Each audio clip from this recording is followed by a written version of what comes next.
¿Qué tal? ¿Cómo están amigos y amigas de esta comunidad? El ejército mexicano, hemos abordado su formación, su operación, su historia desde diferentes aristas y lamentablemente pues, no sale bien parado. Esa es la realidad de las cosas por seguir órdenes, por tomar decisiones propias, pero siempre ha estado involucrado en episodios bastante cruentos de nuestra historia. Pero ¿qué pasa? ¿Qué pasa con la formación de los militares? ¿Qué pasa con la formación de los cadetes? ¿Qué pasa con la formación de cada uno de ellos?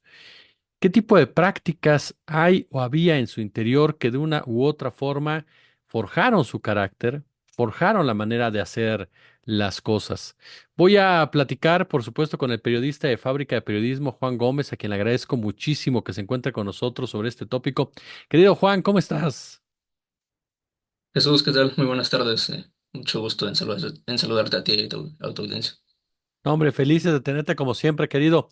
Oye, en fábricadeperiodismo.com llevas a cabo un excelso trabajo, si me lo permites, querido Juan, precisamente sobre las novatadas en el ejército. Hace referencia incluso en tu cuenta de X, tú corrígeme por favor, de una película que vino a denunciar precisamente sí, más que otra cosa, denunciar lo que estaba sucediendo al interior del ejército. Ponnos por favor, si eres tan amable, Juan, un poco en contexto. ¿De qué hablamos cuando hablamos de novatadas? ¿Por qué se prohibieron? ¿Qué pasó en este punto? ¿Y cómo se vincula esta película de Heroico, si no mal me recuerdo?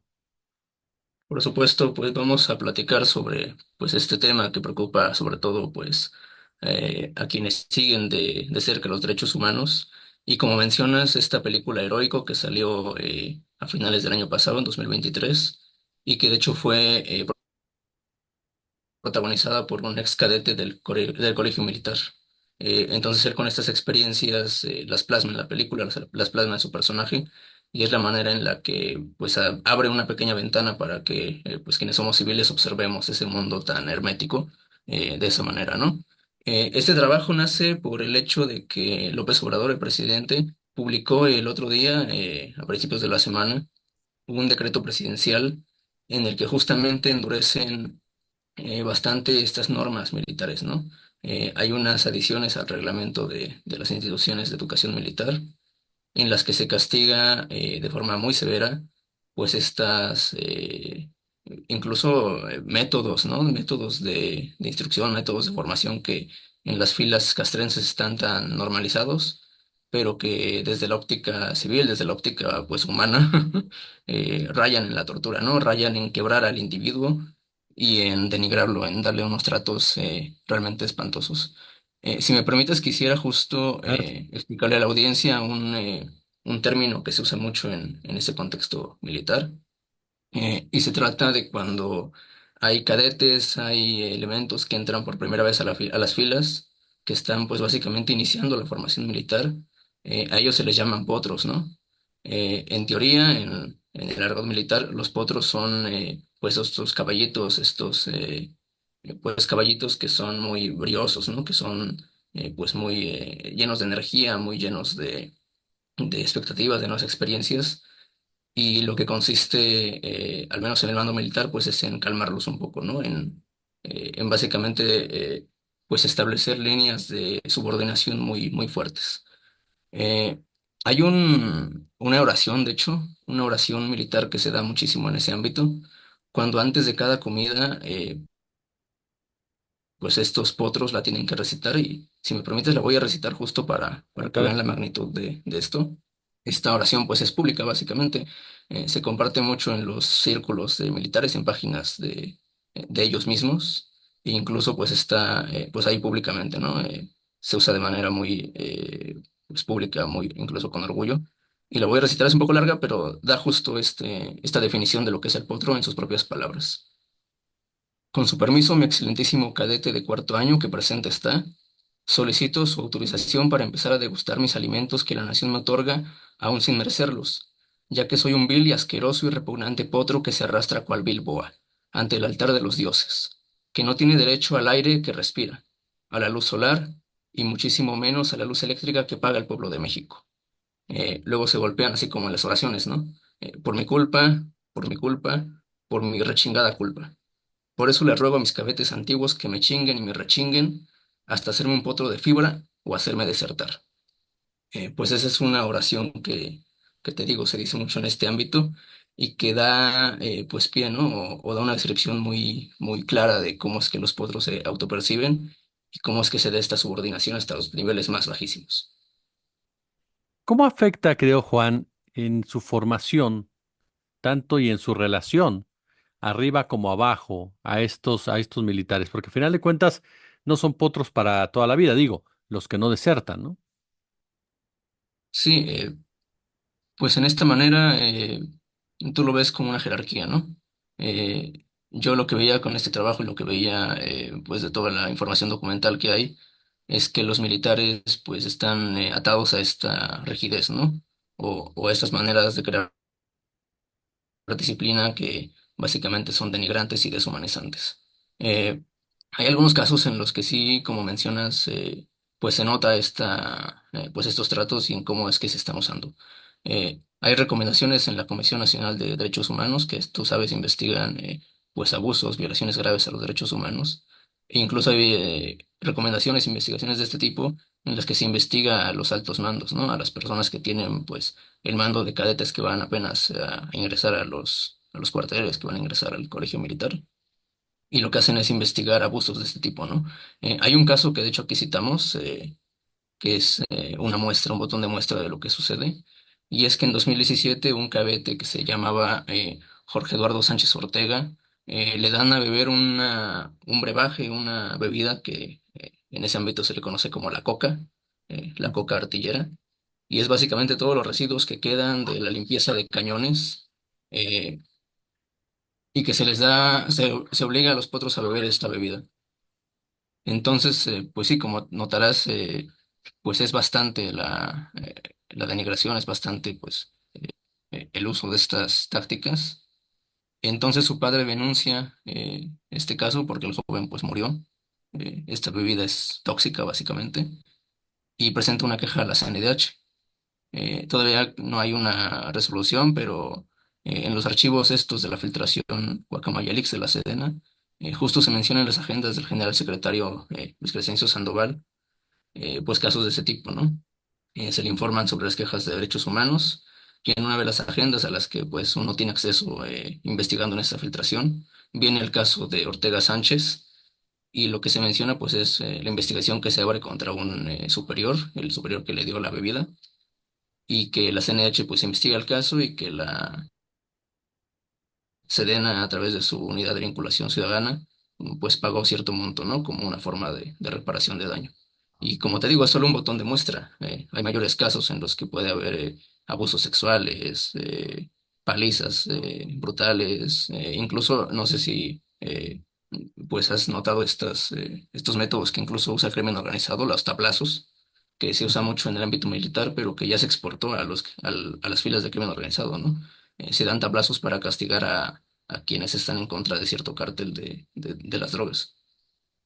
Recuerdo el caso de estos jóvenes ahogados, como bien señalas, que incluso generó tanta y tanta controversia precisamente porque uno pensaba que esas prácticas de una u otra manera ya se habían erradicado, o por lo menos se tenía mucho más cuidado, porque efectivamente, te lo digo uno que viene de hogar militar, pues sabes perfectamente que son prácticas muy añejas, pero que conforme pasó el tiempo algunas se fueron intensificando de manera preocupante hasta llegar a escenarios como los que ahorita nos estás compartiendo, en donde llegaron a perder la vida, perdieron la vida precisamente estas personas y todo por una, si lo queremos simplificar en el término, por una novatada.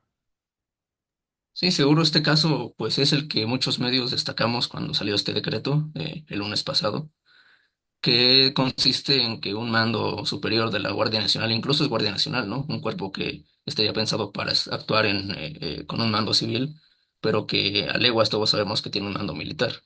Estos cadetes que incluso estaban en sus 20 años, no pasaban de los 30 años, 7 entran al mar por una orden superior, como mencionas, en un contexto de novatada, aunque la Sedena ni la Guardia lo quiera admitir. Pero es esta manera de, pues, de darles una bienvenida brusca y de darles una bienvenida a la que no estaban preparados. preparados.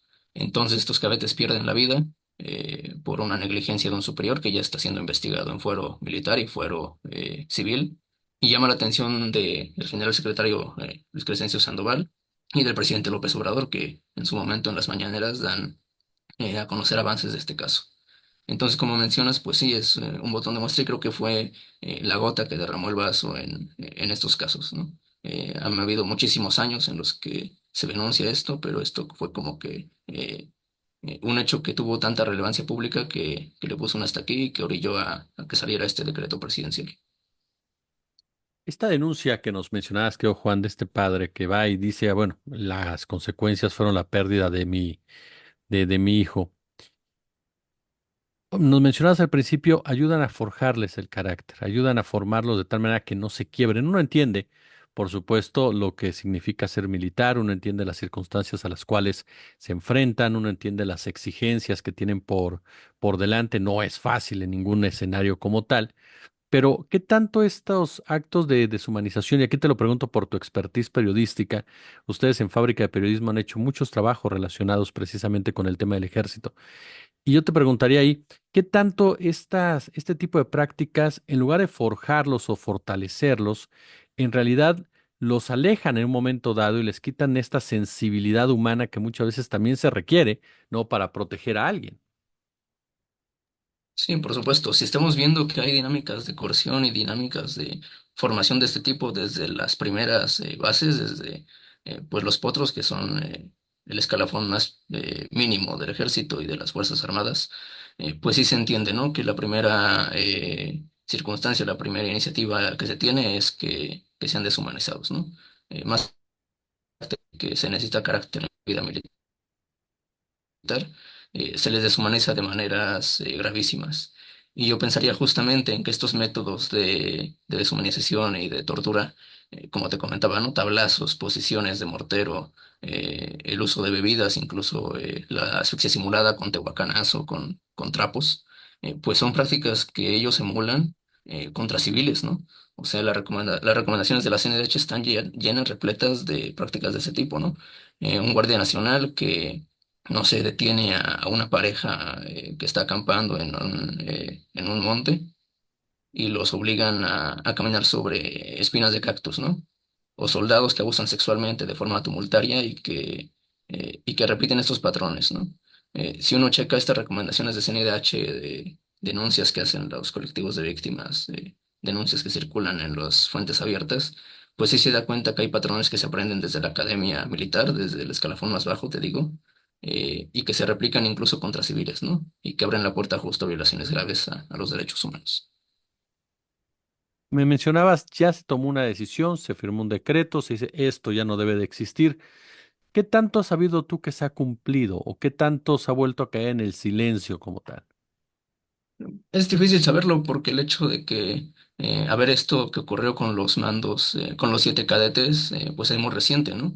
Acaba de pasar en este año y te digo, es la gota que yo considero que derramó el vaso y que motivó a este decreto presidencial.